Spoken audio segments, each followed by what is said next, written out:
સુરત પાલિકાની મુખ્ય કચેરી બહાર અસરગ્રસ્તોનો મોરચો, જેમાં 150 જેટલા મકાન 2 દિવસમાં ખાલી કરવા માટે અલ્ટિમેટમ આપવામાં આવ્યું છે। રુદરપુરા પોલીસ લાઇનમાં આવેલ મકાનોને ખાલી કરવા નોટિસ આપવામાં આવી છે। પહેલા વૈકલ્પિક વ્યવસ્થા પૂરી પાડવાની અસરગ્રસ્તો માંગ કરી રહ્યા છે। કોંગ્રેસની આગેવાની હેઠળ અસરગ્રસ્તોએ કચેરી બહાર વિરોધ કર્યો હતો।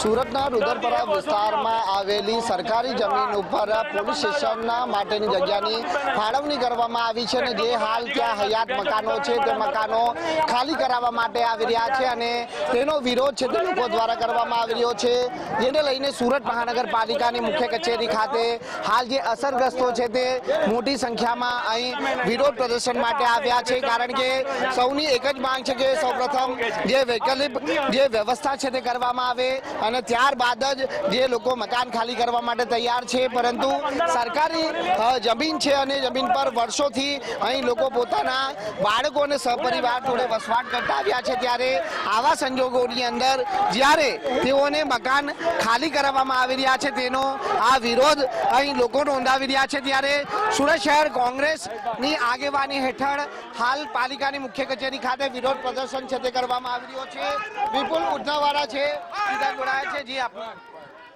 આજે અમે સુરત શહેરના અમારા નાનપુરા વિસ્તારના જે પોલીસ લાઇનની આજુબાજુના વિસ્તારમાં લોકો જે ઓછામાં ઓછા 50 સાલ પહેલાના રહેતા છે, એવો જે પોતાના પાક્કા મકાન બનાવી દીધા છે, એવો પાસે પોતાના વેરા બિલ જે 50 વર્ષ જૂના, હવે હમણાં રાતોરાત પોલીસ આવી એમને 2 દિવસનું અલ્ટિમેટમ આપીને ખાલી કરાવવાની વાત કરે છે।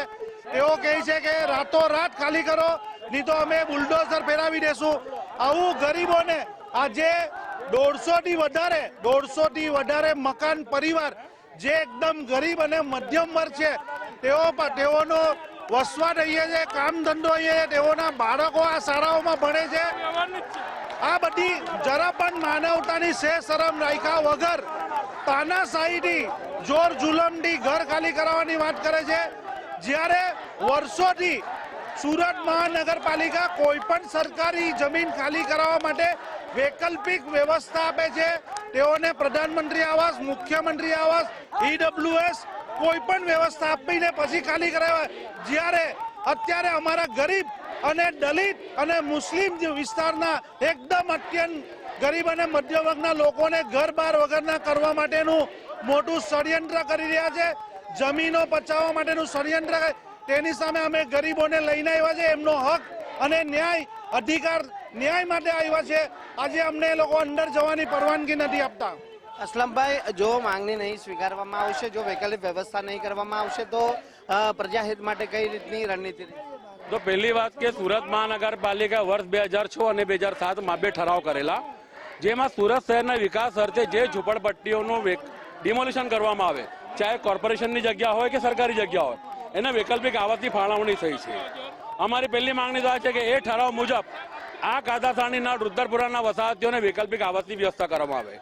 ત્યારબાદ વર્ષ 2010ની અંદર ભીમનગર વસાહત ને કમરુનગર વસાહતનું રીડેવલપમેન્ટ સુરત મહાનગરપાલિકાએ કર્યું, એનો પણ ઠરાવ થયેલો છે। 2013માં સુરત શહેરની તમામ ઝૂંપડપટ્ટીઓને, એમાં આંગણાની 11 ઝૂંપડપટ્ટીઓને PPP યોજના હેઠળ આવરી લઈને સ્થળ પર રીડેવલપમેન્ટનો પ્રોજેક્ટ હાથ ધરવાની ઠરાવ થયેલો છે।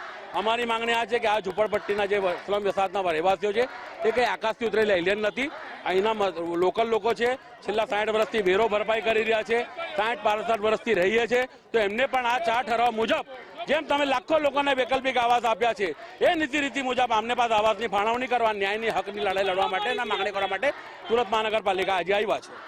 બિલકુલ, અગાઉ જે 4 ઠરાવ કરવામાં આવ્યા છે તે ઠરાવને ધ્યાનમાં રાખી આ તમામ અસરગ્રસ્તોને વૈકલ્પિક વ્યવસ્થા પૂરી પાડવામાં આવે તેવી માંગ છે તે હાલ કરવામાં આવી રહી છે અને તેને લઈને આજે ભારે સૂત્રોચ્ચાર સાથે જે નારેબાજી છે એ અહીં અસરગ્રસ્તો દ્વારા કરવામાં આવી રહી છે। લોકોમાં એક રોષ છે તે જોવા મળી રહ્યો છે, કારણ કે તાત્કાલિક ધોરણે 2 દિવસની અંદર મકાન ખાલી કરવા માટેનું અલ્ટિમેટમ છે તે આપવામાં આવ્યું છે અને તેને લઈને આજે પાલિકાની મુખ્ય કચેરી ખાતે આ તમામ લોકો કોંગ્રેસની આગેવાની હેઠળ વિરોધ પ્રદર્શન છે તે હાલ નોંધાવી રહ્યા છે।